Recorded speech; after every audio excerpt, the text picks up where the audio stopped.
দুইটা লিগামেন্ট একসাথে ছেঁড়া ছিল। এসিএল লিগামেন্টটা যেমন ছেঁড়া ছিল, অ্যান্ট্রাইগ্রেশিয়েট লিগামেন্ট একই সাথে প্যাটেলাটা ডিসলোকেশন ছিল। Recurrent patellar dislocation, severe painful ছিল।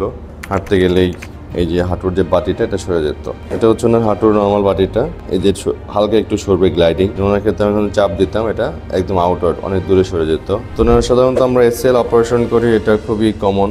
কিন্তু আমরা এই পেশেন্টের ক্ষেত্রে একই সাথে এসিএল এবং প্যাটেলা ডিসলোকেশন যেটা দুই অপারেশন একসাথে করা হলো। প্রথমে আমরা আর্থ্রোস্কোপিক এসিএল রিকনস্ট্রাকশন করলাম, আর এরপরে আমরা একটু মিনি ওপেন করে প্যাটেলার ডিসলোকেশনটা আমরা কারেকশন করলাম। আল্লাহর মধ্যে হাঁটু সম্পূর্ণ সোজা হচ্ছে, প্যাটেলার ট্র্যাকিংটা ঠিক আছে, এই যে গুড ওয়েথ সেন্ট্রাল প্যাটেলার ট্র্যাকিং শুরু হচ্ছে সুন্দর মতো গ্লাইড করতেছে।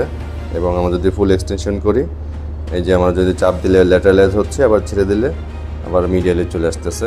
সো ভেরি স্ট্রং এবং গুড রিকনস্ট্রাকশন। তো মেসেজ এটা, সব সময় যে একই লিগামেন্ট ইনজুরি হবে তা না, অনেকের কিন্তু এসএল এর সাথে এমপিএফএল বা মিডিয়াল প্যাটেলোফিমার লিগামেন্ট সেটাও ইনজুরি হতে পারে। এটা পেশেন্টের যে হিস্ট্রি দিবে তার সাথে এমআরআই ফাইন্ডিং কোরিলেট করে অনেক সময় কিন্তু মিস হয়ে যায়, এমআরআই রিপোর্টেও থাকে না। পেশেন্ট তো বলে শুধু হাঁটুর সিমটমটাই।